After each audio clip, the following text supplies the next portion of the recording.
श्रीगुरुभ्यो नमः। श्रीपरमगुरुभ्यो नमः। श्रीमदानन्दतीर्थभगवत्पादाचार्यगुरुभ्यो नमः। श्रीभार्गवस्तवनम्। भृगूणां कुले ब्रह्मनिष्ठे वरेण्ये सदा यज्ञनिष्ठे परार्थैकलक्ष्ये जनिर्यस्य विष्णोरभूतं दयालुं भजे भार्गवं भक्तवात्सल्यपूर्णं परं ब्रह्म सत्यं वरं वेदगम्यं प्रसन्नं सतां राममानन्दकन्दं विधीशादिदेवैः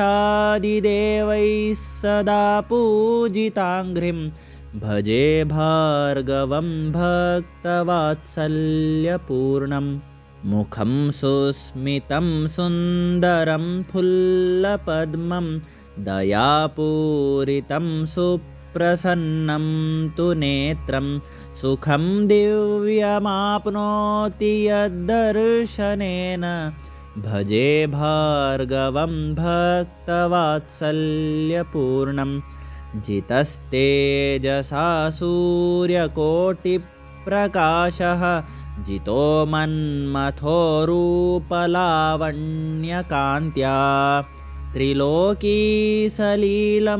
जितायेन शौर्यात् भजे भार्गवं भक्तवात्सल्यपूर्णं मुनिं माननीयं परं पूजनीयं सुरं सेवनीयं वरं वर्णनीयं गुरुं भावनीयं पदं प्रापणीयं भजे भार्गवं भक्तवात्सल्यपूर्णं प्रियं ब्राह्मणानां तथा संयमीनां तपस्वी जनानां परं ध्येयतत्त्वम् अनाथैकनाथं बलं दुर्बलानां भजे भार्गवं भक्तवात्सल्यपूर्णं नृपाणां कुठारो सतां बाधकानां यतीनां प्रियो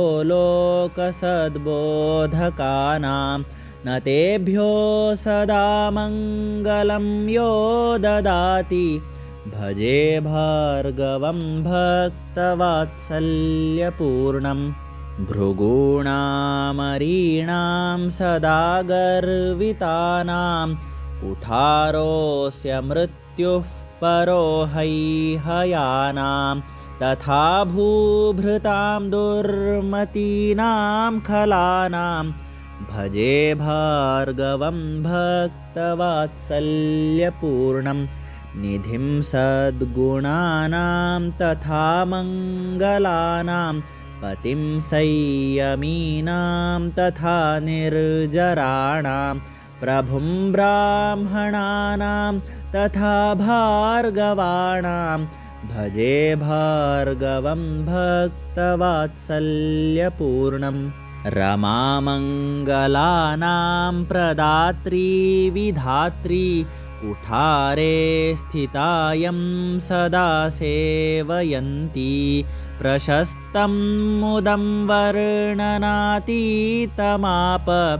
भजे भार्गवं भक्तवात्सल्यपूर्णम् अयं पोषको सर्वदा सज्जनानां तथा शासको सन्ततं दुर्जनानां प्रपन्नार्तिनाशं हरिं तं महान्तं भजे भार्गवं भक्तवात्सल्यपूर्णम् इति श्रीमत्सुधीन्द्रतीर्थकृतं श्रीभार्गवस्तवनं सम्पूर्णम्।